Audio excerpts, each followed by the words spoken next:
Romance fraud is where somebody poses as a legitimate love interest, usually on online dating websites, drawing in their victims by pretending to be legitimate, looking for love. And then when they do start to develop a relationship over time, then that's when they start to exploit them. The fraudsters exploit the romance, the love, the developing bond they have with the person they think is legitimate, and then eventually they do ask for money. What sort of tactics do the fraudsters use? They use all sorts of ranges of tactics.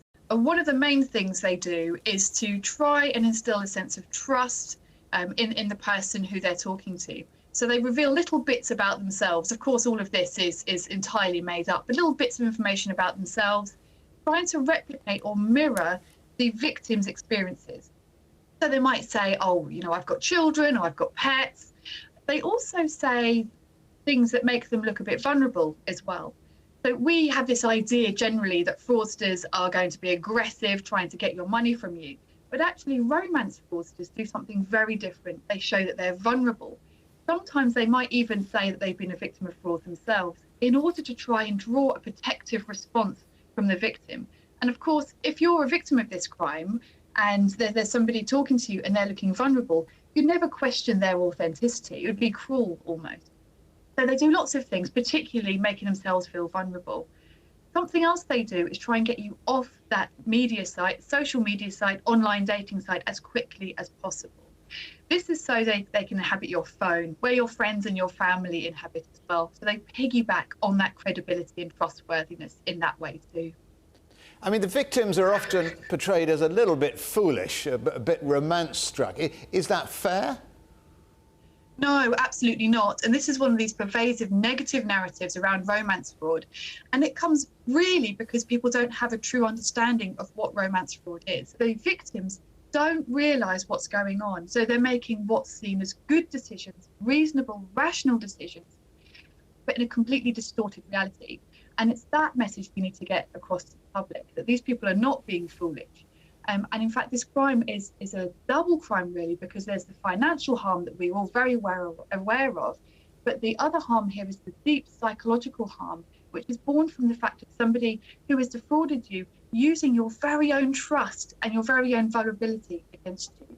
You heard me say at the beginning about the exponential rise in the number of these crimes, but I wonder how many of the crimes of romance fraud goes unreported because the victims are just too embarrassed to report it to the police. Absolutely. This is a very big problem. It's estimated that only 5 to 10% of victims of this crime report it to the authorities. And there's a number of reasons for this, one of which is the shame and embarrassment surrounding it.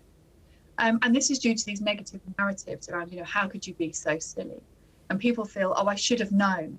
But like I say, it's the grooming behind it that's caused you to be a victim of this crime. It's the criminal themselves and not the victim.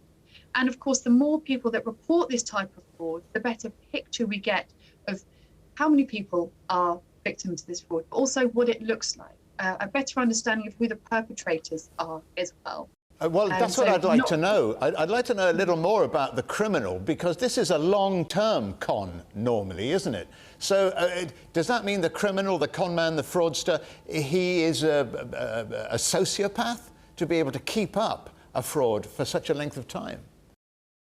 It's an interesting thing, really, because we often think it's just one person, but it's most likely to be part of an organised criminal network. Oh, so you'll have, it's almost an industry in itself, with their own conferences and information books on how to best to defraud people. It's a business in itself, a criminal enterprise. Of course, you do get the odd chancer online trying to defraud someone just as a sole person, but very often it's part of a larger network. So you'll get essentially call centres of people, and you'll have 5 or 6, maybe more, fraudsters who are taking on lots of different victims. And it's quite interesting in the research that I do that uses data conversations between victims and fraudsters, I find that you can see where it goes wrong. So sometimes you see victims saying, well, you said that yesterday, the very same thing. And this is where we start to understand that they're working from a script, this particular fraudster, and they're handing over one to the other. I've watched recently the Tinder swindlers.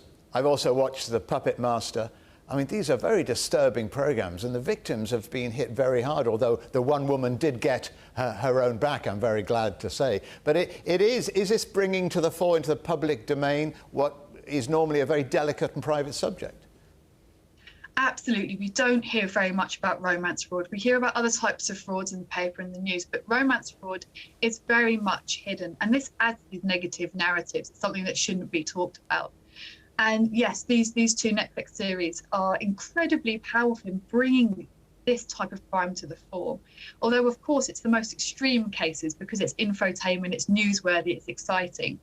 And we also have to be a bit careful as well, because what's shown is the most interesting parts of it. So with the Tinder swindler, for example, there's a lot made about how rich the perpetrator was and how the victims were attracted to his wealth. And there's no problem with that, but that's not what led them to be defrauded. What led them to be defrauded was a bit more hidden in the Tinder swindler in particular.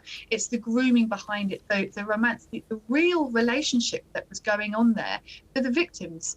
At least it was a very real relationship. One of them was in a relationship for 14 months with this man. So it's important to take it a little bit with a pinch of salt, because it is still entertainment.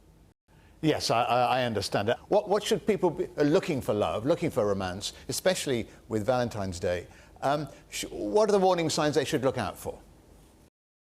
There are some warning signs. I also want to caveat this with not all of these will be present, and do try and trust your intuition as well. One of them is if somebody starts declaring their love very early on, very passionately, very early on. That can be a bit of a warning sign. Talking about the future in a way that you wouldn't expect, marriage, children, and so on, in a way that you wouldn't expect very early on in the relationship. Trying to move somebody away from the protections of social media or online dating services and onto messaging services on your phone, that's also a warning sign. Also, a good thing that people can do is to be very clear with the person they're dating online, that they're going to be talking to their friends and their family about that person and about their relationship. Anybody who is genuine will respect somebody's need to protect themselves. Anyone who's not genuine will start to get a little bit angry or a little bit frustrated about that.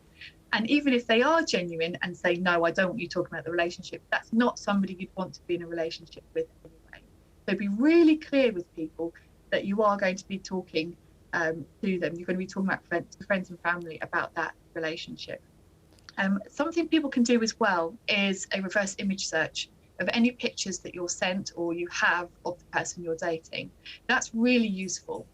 In the case of the Tinder swindler, that could have helped as well, as although the perpetrator did have lots of photos out there that were of him, there would also be photos of him when he was convicted earlier and so on. So that's quite a useful tool.